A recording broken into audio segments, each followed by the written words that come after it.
My courtesy to our dear Professor, Ma'am Nerissa Malco Beatriz, and to my fellow teachers, good morning. So I'm J. Andy Serrano, a Teacher 1 applicant from Milaor District. I'm going to discuss about Chapter 19, Motivational Aspects of Behavior. But before that, let's have an activity first. So this game is called 4 Picks, 1 Word. Alam ko naman kung familiar kayo dito, di ba po, teachers? Hello po. Yes, ma'am. So, Yes, ma'am. okay. Number 1, what do you think is this? Ano po? Goals. Gold. Number 2, Teamwork. hindi po siya teamwork.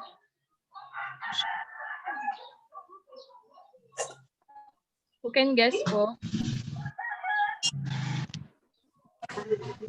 So, support. Number 3, Performance. performance. Very good. Performance. Number 4, Success. success. Very good. And lastly, Attitude. attitude. Very good. Attitude. Okay, thank you. So those words that we found are all connected to the word motivation. So motivation starts when we have goals in life, attitude, performance. So what is motivation? Motivation is derived from the word motive, which means needs, desires, wants, or drives within the individual. It is the process of stimulating people to actions to accomplish the goals. So, motivation is an important factor in teaching and learning process. So it can drive to reach and accomplish our goals as a teacher. So this is the key to achieve our daily tasks and ambitions in life. So without motivation, we cannot achieve our learning objectives. Di ba po, teachers? So it makes us difficult to pursue what goals we need to achieve. So with proper motivation, students may be more enthusiastic to study harder. So kaya nga lagi tayong may motivational part sa lesson plan natin, di ba po? So para ma-engage natin yung bata to participate in teaching and learning process. So let's have an example. Who can read po the student portrait? Anyone? Ako po. Sige po, ma'am. Every day is a boring day in our English class. There is no day without lectures. We do not have goals but to finish lectures. The materials we use are obsolete. We hunger for the application of what we learn through lectures. Our teacher does not know that we too have our own personal learning goals. Okay, thank you, ma'am. So ano po napansin ninyo sa situation po ng students?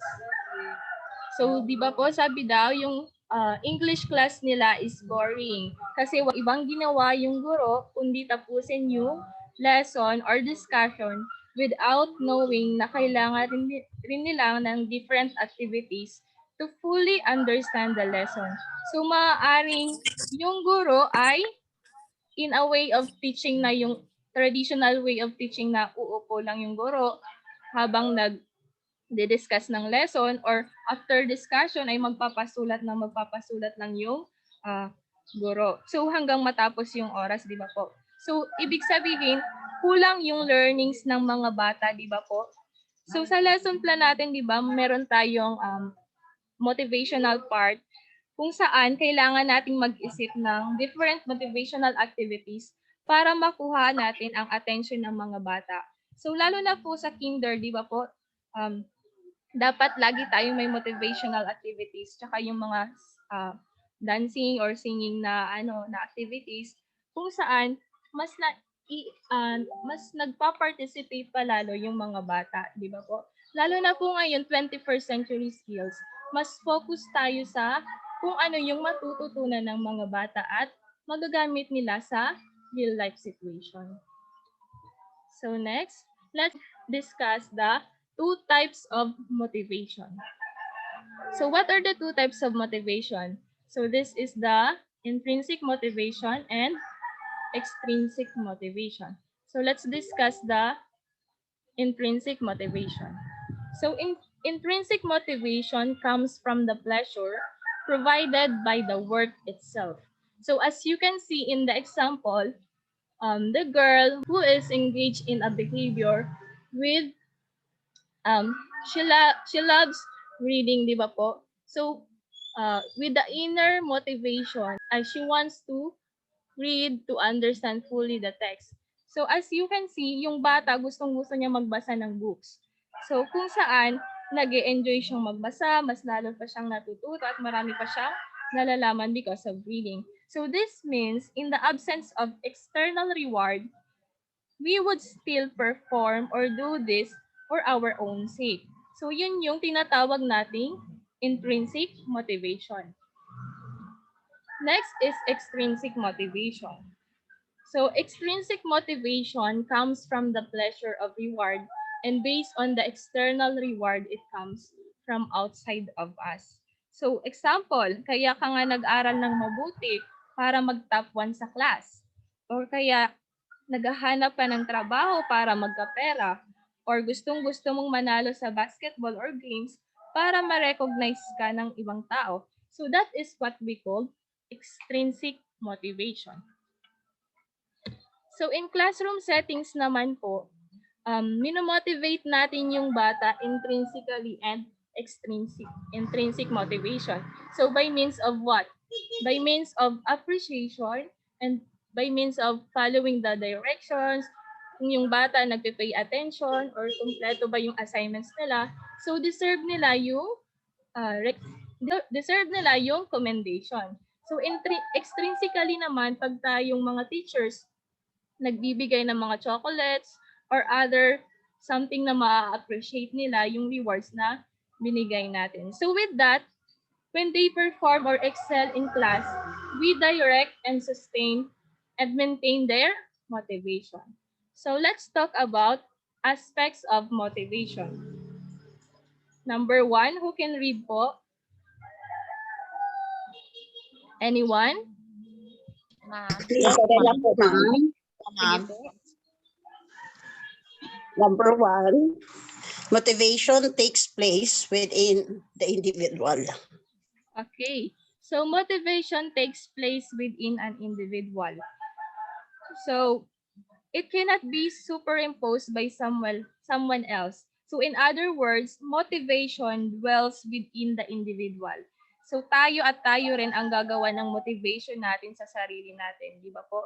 So others people motivation does not reside in us, and our own motivation does not reside in others. So kanya-kanya tayong diskarte or motivation in life.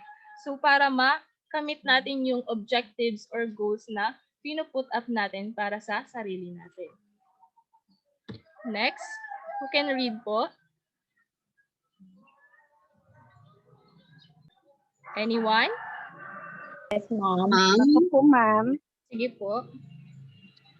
For number 2 po, it is possible to treat the students in ways that will encourage them to develop the desire for learning. Okay, thank you, ma'am.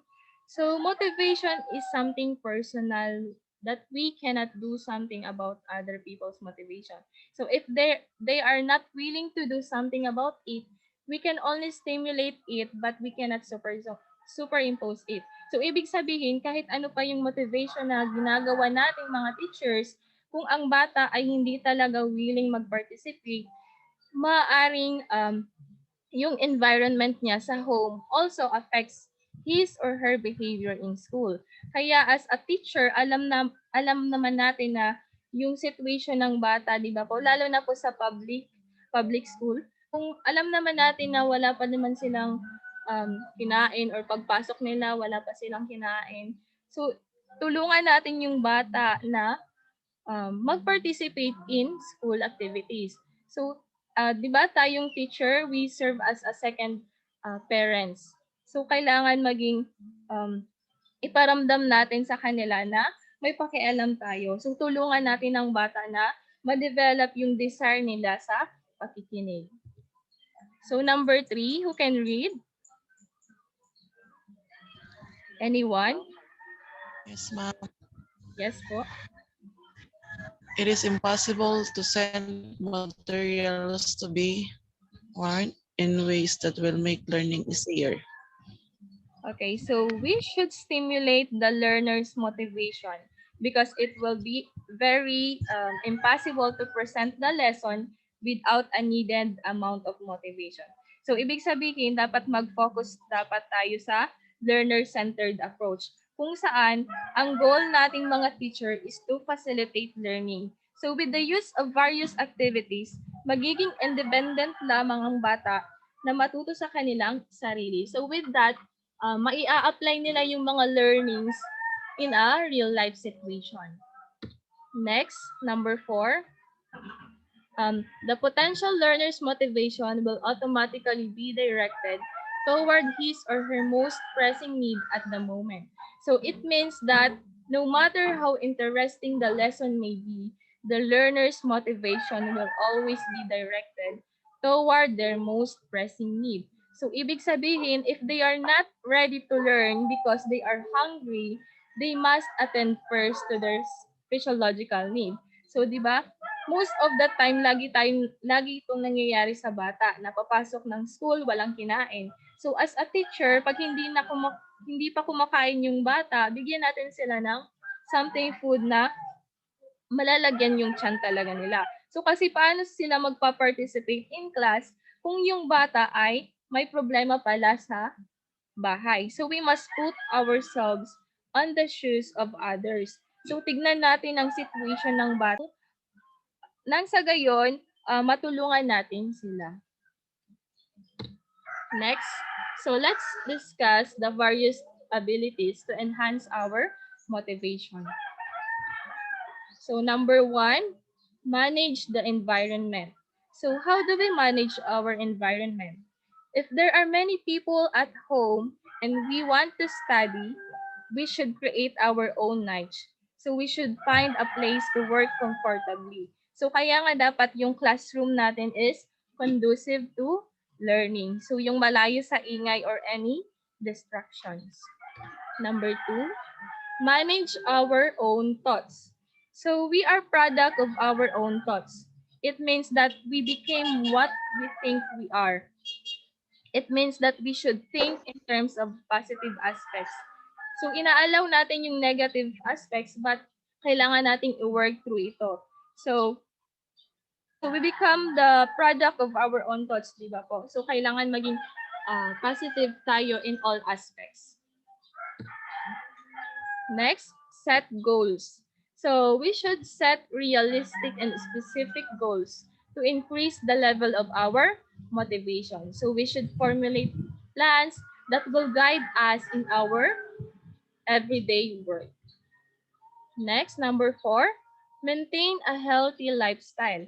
So a healthy lifestyle includes enough sleep, proper diet, and nutrition.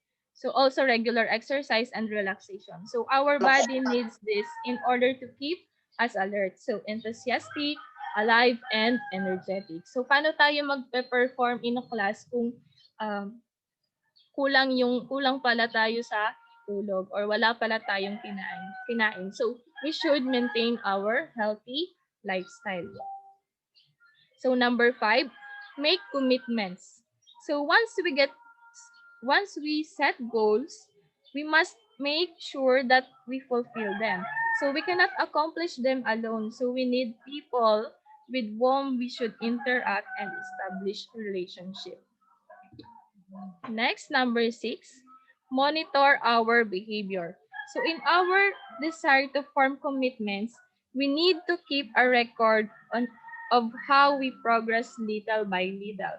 So we have to keep pace with our objectives and match our behavior with our goals. So number 8, manage stress. So problems are inevitable. So they have been a part of our everyday life occurrences, di ba po, teachers? So problems can cause stress, and so we should know how to manage them properly. Number 9, manage rewards. So, rewards can boost our morale and increase the level of our motivation. So, we should recognize our efforts and give us feeling of self-worth and self-confidence. So, however, we should not always expect for rewards every time we work, diba? So, kailangan i-manage natin yung rewards in working and finishing the task because it is our responsibility to do it. So to end my report, so kailangan maging effective teachers tayo sa ating mga estudyante. It is our responsibility to bring a great impact on their student learning. So mag-isip tayo ng mga techniques and teaching, games na applicable for learning, and activities and learning opportunities kung saan they are willing and enthusiastic to participate in the discussion. So tell me and I forget, teach me and I remember, involve me and I learn. So, thank you for listening po.